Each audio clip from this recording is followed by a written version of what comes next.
for y'all. Take one and pass it down. Today I'm going to talk to y'all about salmonids and salmonids. It's a family of fish that includes salmon, grayling, whitefish, and trout, and char. I'm going to give you a little background about why they're such an important thing in my life. I grew up fishing with my dad, and from about the middle of middle school until early high school, we had a really rocky relationship, but the thing that always brought us back together was going on fishing trips together. And then we always fished for random bottom fish and whatnot, and then my junior year of high school, the first time I ever truly reconnected with him was on our first salmon fishing trip. And now every year we go on one big trip, and it kind of just brings us closer and closer. So that's why they're so important to me.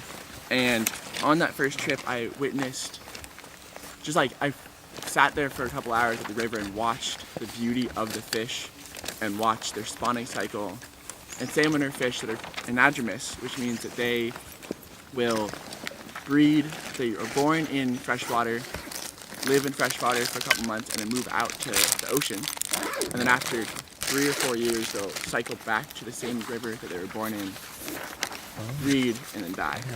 And watching that cycle was really beautiful because it kind of, watching these fish give everything they physically possibly could to get back to their home to procreate and allow the next generation to live was just a super cool vision for me.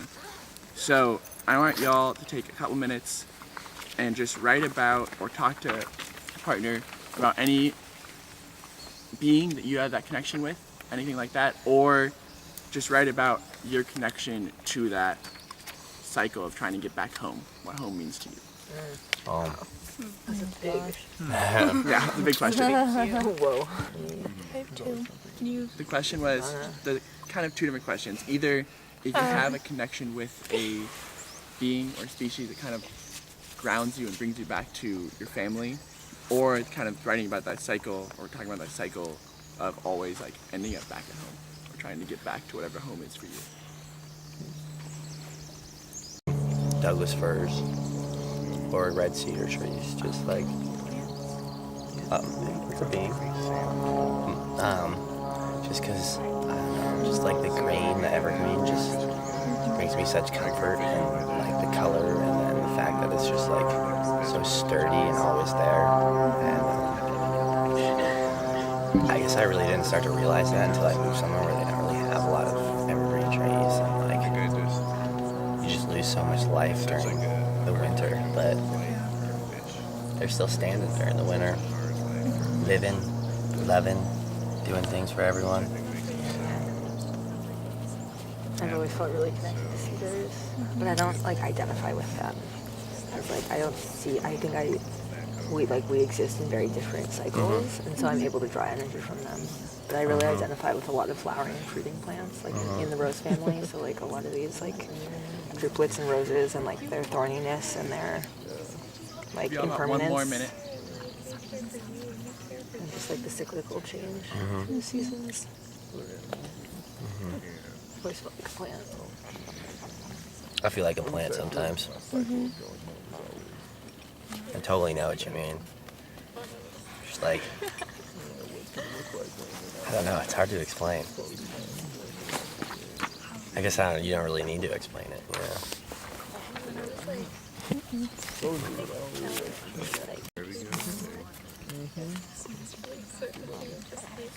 I do have a very strong sense of place up here, but I think it's also because of the people. Yeah, sense of place and sense of home. Absolutely. At least for me. Start wrapping up the last couple of thoughts. Yeah, they are. I read about how with home, since I like where I grew up, but I don't particularly want to go back. You like certain aspects of it, but it doesn't really feel homey. And this is still so new. It doesn't have sense of place. I have sense of place here, but not necessarily.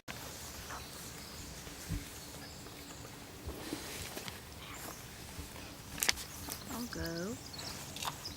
So, my home is back in Snohomish, and I've been, for the past year or so, it's been very back and forth. I've had lots of jobs and different situations that always take me away from it.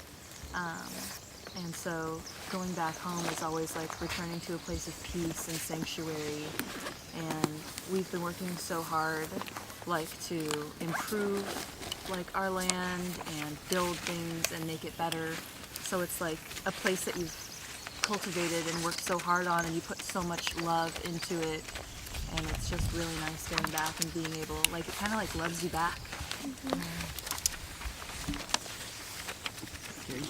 Also like sense of place versus sense of home, and like I feel like growing up, your home is where like you grew up, but for me, it's not necessarily like, I don't know, I don't really feel like I have a whole lot of things that tie me to where I grew up, and I'm like not that close with my family, so then like salmon might come back to where they were born, but I don't really feel like I need to do that. So then we were talking about like we might have a sense of place up here, but that's kind of different than home, and how a lot of times for some of us home was more tied to like people and like who you're with, and maybe that's a partner or like really close friends, and how that feels like home when you're with them, not necessarily like a geographic location.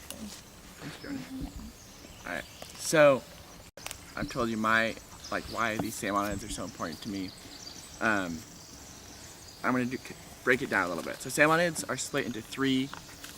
They have like three types of lineages that are whitefish, which we don't have in this region. They're mostly on the eastern half of the U.S. or further south. Graylings, which live up north in anywhere near or above the Arctic Circle. And then what we have here are the char, trout, salmon family. And those are what I'm going to be focusing on. The char, trout, and salmon family all have, look at the pictures, very specific body types. They're slender with rounded scales and the forked tails. Their mouths all have one single row of really sharp teeth, and they generally have that curved upper lip. Which one is that? Sorry. They're all these ones on the page. Yeah, they all kind of share that same idea. Generally, the trout and char are much smaller, and salmon can get much bigger. The smallest trouts are only 5.1 inches long at their largest, which is 13 centimeters, and the largest can get up to, Chinook salmon can get up to 6.5 feet long. And weigh up to 120 pounds. So they range anywhere from this to longer than me.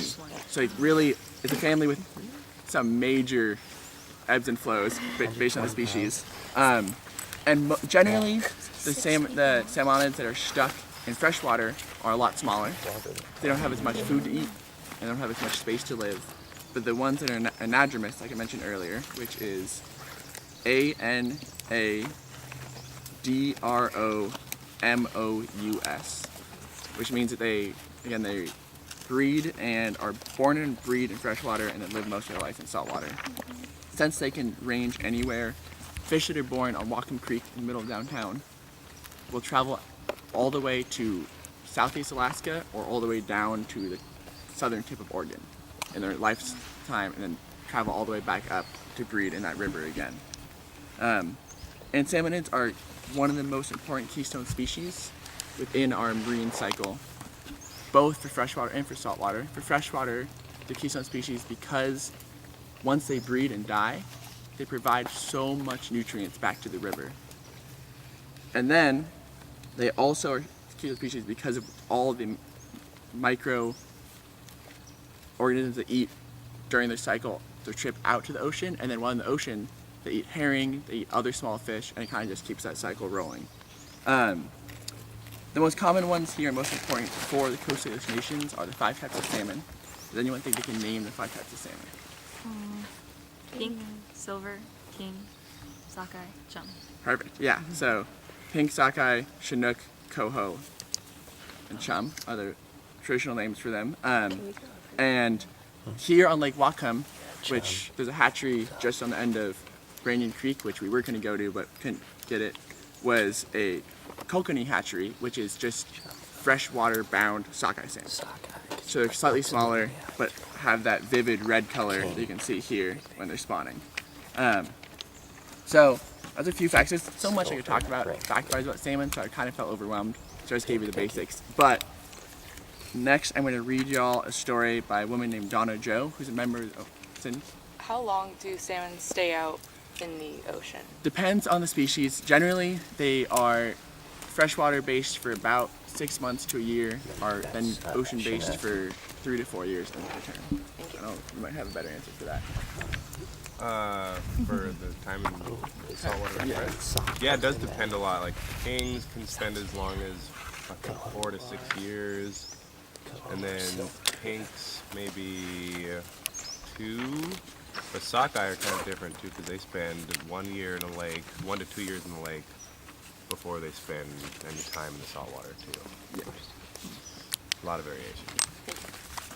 Published by Donna Joe, who's a member of the Seychelles Nation up in BC. They just kind of, I was looking up and reading a bunch of different Coast Salish stories, and there's so many different ones, but this one just kind of struck a chord with me. Long ago, among the Haida people, there was a boy who showed no respect for the salmon. Though the salmon meant life for the people, he was not respectful of the ones his people called swimmer. His parents told him to show gratitude and behave properly, but he did not listen. When fishing, he would step on the bodies of the salmon that were caught, and after eating, he would carelessly throw the bones of the fish into the bushes. Others warned him that the spirits of the salmon were not pleased by such bad behavior, but he did not listen. One day, his mother served him a meal of salmon. He looked at it with disgust. "This is moldy," he said, though the meat was good. He threw it upon the ground. Then he went down to the river to swim with other children. However, as he was swimming, a current caught him and pulled him away from the others. It swept him into the deepest water, and he could not swim strongly enough to escape it. He sank into the river and drowned. There, deep in the river, the salmon people took him with them. They were returning back to the ocean without using their bodies. They left their bodies behind for the humans and animal people to use as food. The boy went with them, for now he belonged to the salmon. When they reached their home in the ocean, they looked just like human beings. The village there in the ocean looked much like his own home, and he could hear the sound of children playing in the stream which flowed behind the village. Now the salmon people began to teach the boy. He was hungry, and they told him to go to the stream and catch one of their children, who were salmon swimming in the stream. However, he was told he must be respectful, and after eating, return all of the bones. If he returned all the bones, the children would be able to come back to life. But if he did not return the bones to the water, the salmon child would never come back. He did as he was told, but one day after he had eaten, when it came time for the children to come up to the village from the stream, he heard one of them crying. He went to see what was wrong. The child was limping because one of his feet was gone. The boy realized he had not thrown all the fins back into the stream. He quickly found the one fin he had missed and threw it in, and the child was healed. After he spent the winter with the salmon people, it was again spring, and time for them to return to the rivers. The boy swam with them, for he belonged to the salmon people now. When they swam past his old village, his own mother caught him in her net. When she pulled him from the water, even though he was in the shape of a salmon, she saw the copper necklace he was wearing. It was the same necklace she had given her son. She carried Salmon Boy carefully back home. She spoke to him and held him, and gradually he began to shed his salmon skin. First his head emerged. Then, after 8 days, he shed all of the skin and was in a human being again. Salmon Boy taught the people all the things he had learned. He was a healer now and helped them when they were sick. "I can't stay with you long," he said. "You must remember what I teach you." He remained with the people until the time came when the old salmon who had gone upstream and not been caught by the humans or the animal people came drifting back down towards his village. As Salmon Boy stood by the water, he saw a huge old salmon floating down towards him. It was so worn by its journey that he could see through its sides. He recognized it as his own soul, and he thrust his spear into it. As soon as he did so, he died. Then the people of the village did as they told him to do. They placed his body into the river. It circled 4 times and then sank, going back to his home in the ocean, back to the salmon people. Many of the tribes in the Coast Salish region find salmon to be their life force, and they're one of the most important species in the region. Salmon provide them most of the nutrients during the fall and spring when they're running, and then during the winter they can cure it and eat it. That was just one story I found really impactful because it just talked about how much they respect and how highly they hold the salmon. Does anyone have any responses to that? came up? Or not? We can move on to playing a fun game. Cool, fun game. Cool. So, have y'all played Sharks and Minnows before? Oh yeah. This is gonna be similar to that. There'll be a couple jobs for people. We'll have 2 or 3 seals. Does anyone want to be seal? Which is like this shark. 1, 2, 1 more. Or 2, that works. 2 works to start. If anyone does not feel like running around and being crazy right now and wants to have a more sedentary role, let me know. There's something for you. If not, I'll just assign a couple people to be the dam. I'll be the dam. 1, 2, 3. Perfect. 4. Perfect. Everyone else, I want y'all to come stand in front of this tree over here. Move our stuff. Sure. It's usually seals. You know what you're doing. We're eating salmon. The dam, stand like in the middle. Anyone semi-close, you can be like, stop! And they just stand still for 3 seconds. You're dam, or you're stopping. So if you want to like set up a line. These are my whiskers. Like my Stop. whiskers. Can they try and pass this for 3 seconds? So Yeah. Okay. What is my job? Sharks and Minnows. Are you a dam? Okay, I got you. Cool. So, Sharks and Minnows, your goal is to get all the way across. The seals can move at full speed or they're going to come eat you. And if you get tagged, you become, they're the seals. Those are 2 right there. You become a fisherman. And so you just stand still and cast your lines down and try to tag other salmon. Is that what Nick is? Now, Nick and Sydney are pollution. So they're going to move very slowly. So they can still tag you. And then those 4 are a dam. So if you run within about a 2-foot radius of them, they can tell you to stop and you have to stay still for 3 seconds because the dam's holding you back. The goal is to get to the other side, and then we're going to go back and forth 1 or 2 times. The salmon ladder slows you down. Yeah, but there's no. 2, 1, go.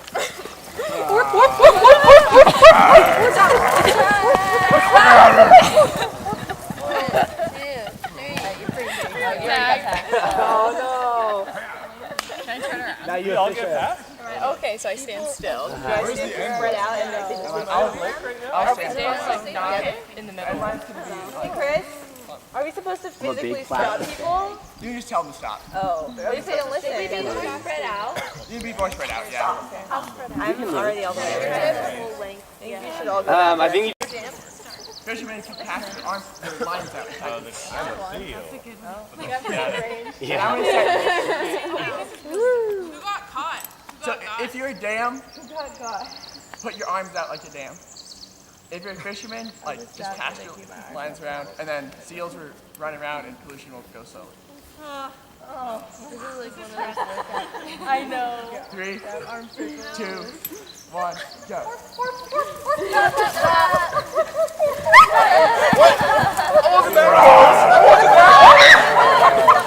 I used to dam to my thing. Yeah. Dam can be useful. Hit amongst the dam. So we go 1 more time. Fisherman. Be a fisherman on this side. Yeah. There's a sickly little Sam on it. I can run very fast. Oh, it's very fast. Bruce Command is. Wow, do they all make it? Sounds good. I know. I got one. If you want to play We're like 1 more 7. round, or Can we move? like restart once more, or go back and Get motor. talk a little bit more. One more. Restart the whole game. Oh yeah. Restart. Everyone go back to that line. If you want to change positions, you can change. 2, 1, go!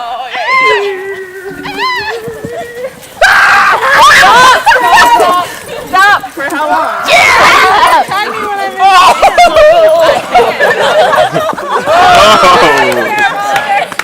Oh, have you ever seen an orca roll like that before? barrel rolls. What happens when you get tagged? Then you're a fisher person.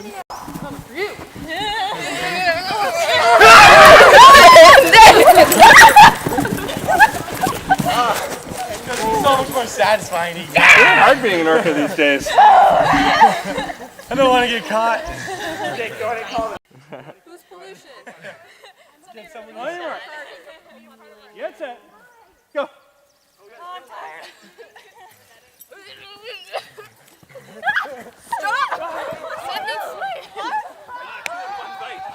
That was yummy. Stop! No, he's an orca.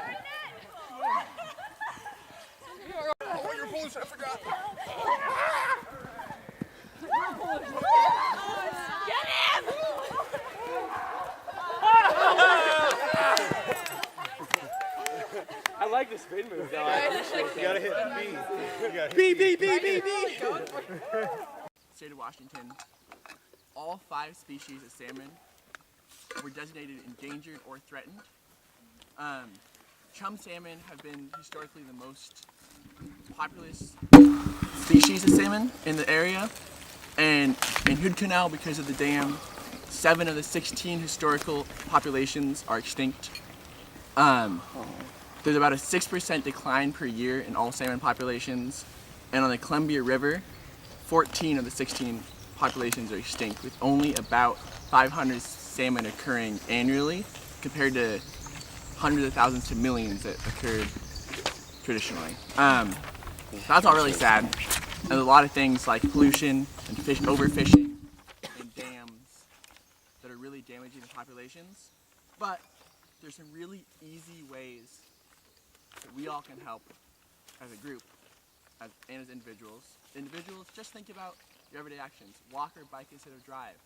All the gas and oil causes runoff that goes into the streams. Place waste in the right receptacles and then get put into the oceans. And lastly, and most importantly, vote and educate others. That's what we're all here to do. Thank you all. What was the Thank date you. on that statistic? Which one? Of when they were endangered?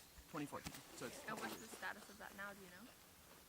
I've not found a status because they haven't done another big census of it, but they're all still on those lists. I think sockeye switched from endangered to threatened, and chum has gone from threatened to endangered? Question mark? I'm not exactly sure. Last year was a good chum run. Last year after that was pretty good. Yeah. So I get that there's a huge industry around that, making it hard to say to stop, but do you think that it would be a good ethical choice to ban salmon fishing? I think that's a really hard question because it's so important to so many indigenous groups. So commercial fishing, yes, but also it's such a large food source that I don't know. I don't have an answer to that, honestly. But I know, like last summer in Southeast Alaska, like they stopped I don't know which run, but they stopped like all of Southeast Alaska couldn't fish for one type of salmon after like halfway through the season. They just cut it all off. So you said that salmon were a keystone species. Do you know what kinds of ecological implications have been seen since the huge decline? One of the biggest ones, so less food for the seals and orcas, which is really big. Loss of food source, which means they have to travel further. And then actually one big one is that without all the salmon carcasses being left on the side of rivers, just a natural death, there's a large loss of nutrients going into riparian habitat. So has that been measurable so far? I don't have the numbers on it, but in some places, yes. So it's not just theoretical, there's some objective truth. Yeah. Yeah, Becca? Where did you say graylings were from again? Graylings are generally up in near the Arctic Circle. Arctic. Thank you.